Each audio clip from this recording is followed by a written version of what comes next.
Thank you for joining us today. Today we're going to have a brief talk about cupping.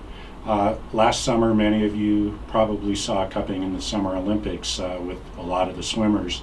And we'll talk about cupping a little bit today, and then we'll have a brief demonstration.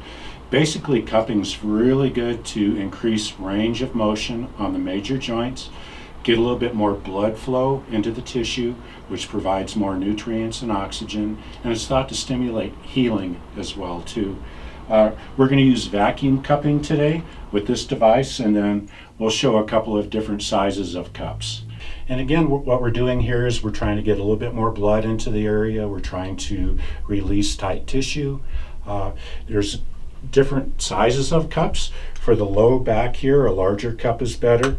If we're going to do some work maybe around the ankles or feet, or maybe up around the shoulders, we might use something a little smaller. So different sizes. And again, this is vacuum cupping. And you'll see the skin actually raise up a little bit, and you may actually see a little bit of a coloration change. May get just a little bit more pink. And again, we're looking for some tight tissue here that we'll be able to release. And you can see immediately the skin starts to raise up there a little bit, and also the tissue underneath the skin.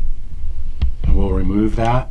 And usually within just a very short time, you'll see a little coloration change there. Starts to get a little pink, and you can leave this on longer. It'll get red and sometimes even purple.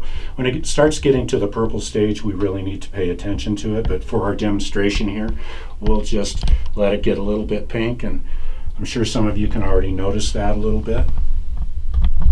And then after a few minutes, we would just release the pressure in here. And there you go.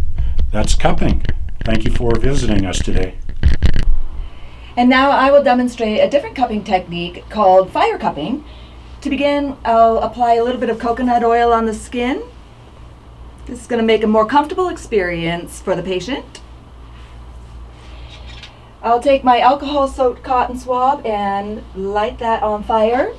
The cup goes in the other hand, and as I stick the fire in the cup, it consumes the oxygen within the cup to create the suction, like so.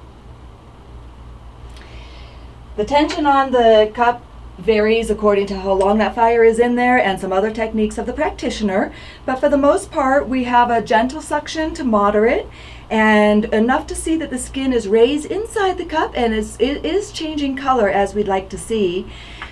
If we'd like, we can move these cups as well to include more tissues into the procedure. Either way, whether the cups remain stationary or they're moving, the area under the cup is going to be increasing its flow of circulation, thereby delivering more nutrients and oxygen to the area and also releasing any tension in those muscles.